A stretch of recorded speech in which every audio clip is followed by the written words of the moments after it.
오늘 잠언 4장 18절부터 보겠습니다. 잠언 4장 18절, 19절 먼저 보겠습니다. 의인의 길은 돋는 햇살 같아서 크게 빛나 한낮의 광명에 이르거니와 악인의 길은 어둠 같아서 그가 걸려 넘어져도 그것이 무엇인지 깨닫지 못하느니라. 아멘. 18절, 19절에서는요, 의인의 길과 악인의 길을 대조하여서 무엇이 다른가 잘 설명해 주세요. 의인의 길은요, 돋는 햇살 같다라고 말씀해요. 여러분, 이렇게 해가요, 이렇게 떠오를 때 어떤 일이 일어나나요? 세상이 점점 밝아져요. 점점 빛이 강해져요. 그래서 한낮의 광명이라는 것은요, 해가 가장 밝게 빛날 때를 의미합니다. 그 의인의 길은 결국 정오의 해처럼 가장 빛날 때까지 점점점 그 빛이 밝아진다는 거예요. 의인의 길도 처음에는 어둡게 느껴질 때가 있어요. 뭔가 아직 보이지 않고 해결되지 않고 그럴 때가 있어요. 그러나 의인의 길은 정오의 빛과 같이 밝음으로 끝난다는 거예요. 그런데 악인의 길은 달라요. 악인의 길은요, 어둠이라는 거예요. 그래서 자기가 넘어져도요, 내가 뭐에 걸려 넘어졌는지 모를 정도의 어둠이 있다는 거예요. 아주 극명하게 대조를 하여서 의인의 길과 악인의 길을 가르쳐 주세요. 하나님을 따르는 삶은요, 마치 해가 떠오르는 것 같아요. 처음에는 희미할 수 있어요. 새벽에 동이 틀 무렵 아직 어둠이 있는 것 같고 희미할 수 있어요. 그러나 우리가 새벽에 무엇을 합니까?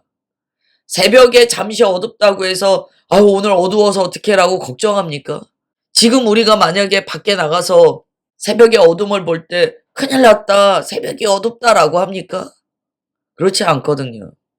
새벽은 점점 더 밝아질 것을 알기 때문에 새벽에 어스름한 그 희미함 때문에 고민하는 사람 아무도 없어요. 빛이 강하게 점점 내리 쪼일 것을 알고 있기 때문에. 의인의 길은 마치 그렇다는 거예요. 의인의 길이 처음부터 정오의 빛이다라고 말씀하지 않습니다. 처음에는 어스름한 새벽과 같은 시기가 있어요. 잘 안 보이고 더듬거리는 때가 있어요. 연약하고 부족해요. 그러나 의인의 길은 계속 믿음의 증진이 일어난다는 거예요. 우리가 신앙생활을 하면서요, 아우, 내가 왜 이렇게 신앙생활 할 때 믿음을 깎아먹지? 갈수록 믿음이 없어지지?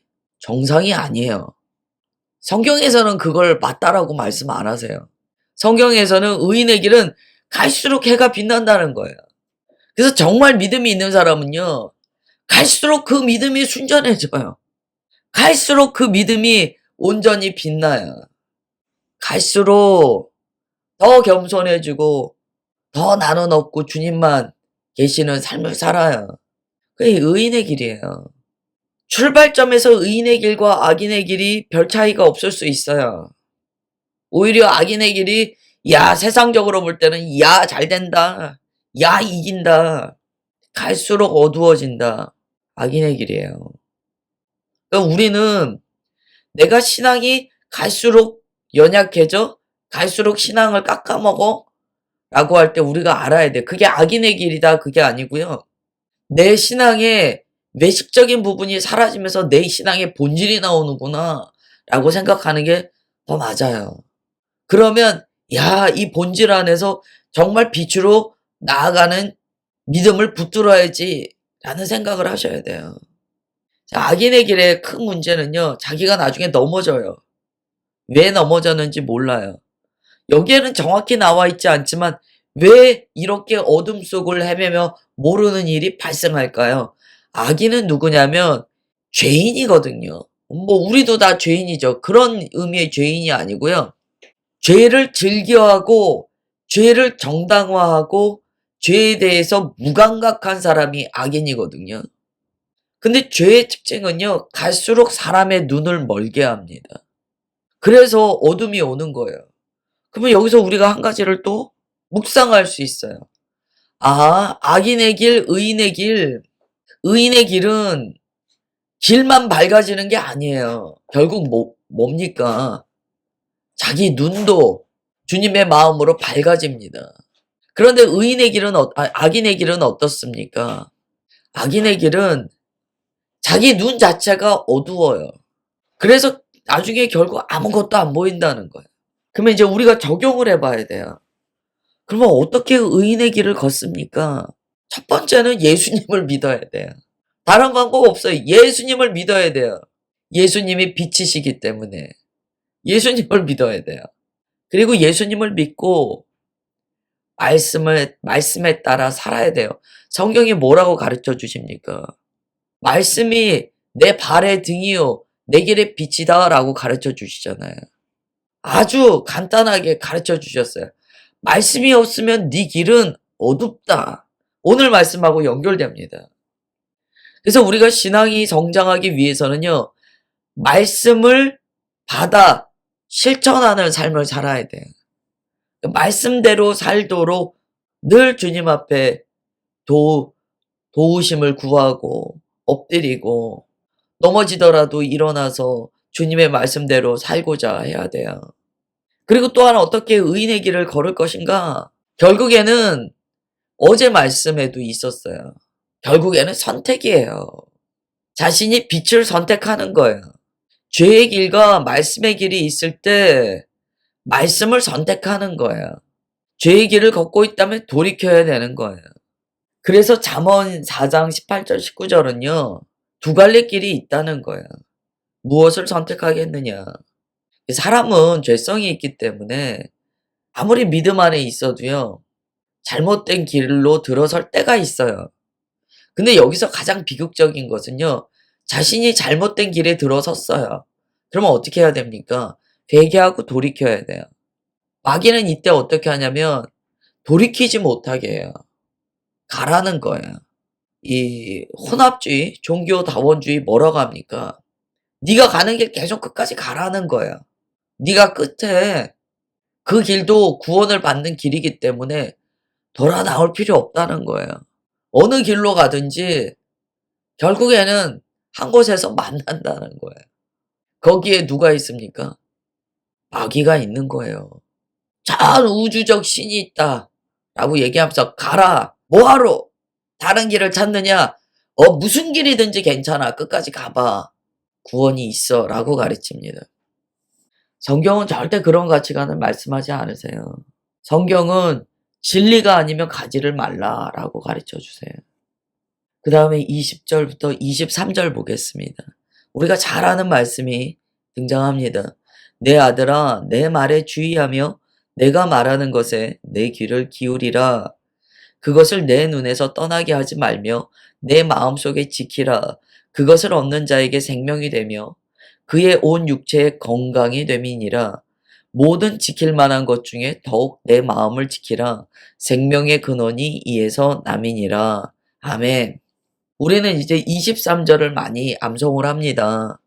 그래서 이 마음을 지키는 것을 이야기해요.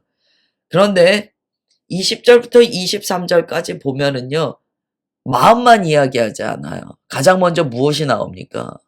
내 귀를 말씀에 기울여라 라고 가르쳐줘요. 말씀을 귀담아 들어라. 그래서 신약에서 사도 바울이 뭐라고 합니까? 믿음은 들음에서 난다고 하잖아요. 잘 들어라. 그리고 그것을 내 눈에서 떠나게 하지 말며 그 다음에 뭐라고 이야기합니까? 귀로 듣느냐? 눈으로 담아라. 그리고 마음속에 지켜라 라고 이야기합니다. 그러니까 23절에 더욱 내 마음을 지켜라 라고 하는 것은요. 그냥 마음 이 의미만은 아니에요. 전체적인 말씀으로 봤을 때요. 여기에는 우리의 모든 감각이 담겨 있다는 거예요. 너의 모든 감각을 주님께 열어라 라고 하는 거예요. 귀로는 말씀을 들어요. 그러나 우리의 눈은 주님을 향하지 않고 세상 것들에 향해 있어요. 그러면 이 말씀에서 끝에 가서 마음을 지켜라. 생명의 근원이 이에서 난다. 라는 말씀이 제대로 성취되질 못해요. 왜요? 귀로는 들어요. 눈으로는 딴 거를 쳐다봐요. 그래서 우리의 모든 감각을 주님께로 향하도록 헌신해야 됩니다. 우리의 모든 감각에 헌신이 있어야 돼요. 그리고 자신의 감각이 엉뚱한 곳에 열리지 않도록 주의해야 돼요. 그리고 22절 보십시오. 22절에 이제 재밌는 표현을 하세요. 육체 건강, 여기 이제 치유 이런 게 들어 있습니다. 육체 바사르예요. 바사르는 우리의 살을 의미합니다. 살. 요즘에 정육점 가면은 프레시 써 있잖아요. 그 살이에요. 그 바사르예요. 그런데 우리 육신에도 좋다라고 이야기합니다. 이거 뭐 제가 지난번에 신방 갔을 때 드린 말씀이에요. 이제 우리 새가족분이 그런 말씀하셨어요. 아유, 목사님 나이에 비해서 동안이세요. 그런 얘기를 했어요. 제가 동안이라는 얘기 하고 싶어서 하는 얘기가 아니에요. 절대 아니에요. 근데 그때 제가 뭐라고 대답했냐면, 아, 예수님 믿으면서 나쁜 거 할 게 없잖아요. 나쁜 게 할 게 없잖아요. 근데 그게 맞아요. 예수님 믿으면서 우리가 자기 육신을 해치는 뭘 하겠습니까? 할 게 없어요. 주님께 집중해서 살아나아간다면 주님께서 우리의 육신도 강건하도록 지켜주신다는 거예요. 물론 그러면 뭐 예수님 믿으면 병 안 걸리고 안 아픕니까? 그건 아니에요. 그러나 22절의 그 말씀의 뉘앙스를 잘 받으셔야 돼요. 주님의 말씀 안에는요, 나의 영혼육을 건강하게 하는 지혜가 다 담겨 있다는 거야. 그래도 우리는 노쇠합니다. 우리가 뭐 이 땅에서 이 육신으로 영생하는 건 아니에요. 그러나 주님의 말씀 안에는 우리의 영혼육을 위한 모든 지혜가 다 들어있기 때문에 우리가 영혼육이 다 건강해질 수 있다는 거예요. 그래서 23절에 생명의 근원이 이에서 난다라는 것은요, 말씀 안에 모든 답이 있다라고 가르쳐 주시는 거예요. 그래서 우리가 인생에 무슨 문제가 있을 때요, 기도하시고 주님 말씀으로 내게 답을 주옵소서. 그리고 말씀을 묵상하셔야 돼요. 희한하게 모든 말씀에서 답을 얻게 됩니다. 주님께서 말씀하세요. 너에게 너의 삶에 생명이 필요하냐? 말씀 안에 있다. 그 말씀을 내 마음에 담고 있으면 네가 능히 생명의 길을 찾는다. 그래서 우리는 우리의 모든 감각에 이 시간 보혈을 뿌려야 됩니다. 예수님의 보혈로 저의 모든 감각에 더러움을 씻어주시고 오직 주께로 향하게 하옵소서. 나의 눈이, 나의 귀가, 나의 코가, 나의 모든 촉감이, 나의 모든 감정이 주님께 향하게 하옵소서.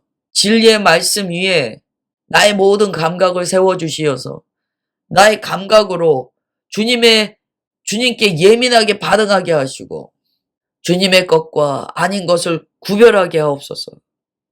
이 중요해요. 그 다음에 24절, 27절입니다. 좀 전에 보았던 말씀과 연결이 돼요. 구부러진 말을 내 입에서 버리며 비뚤어진 말을 내 입술에서 멀리하라.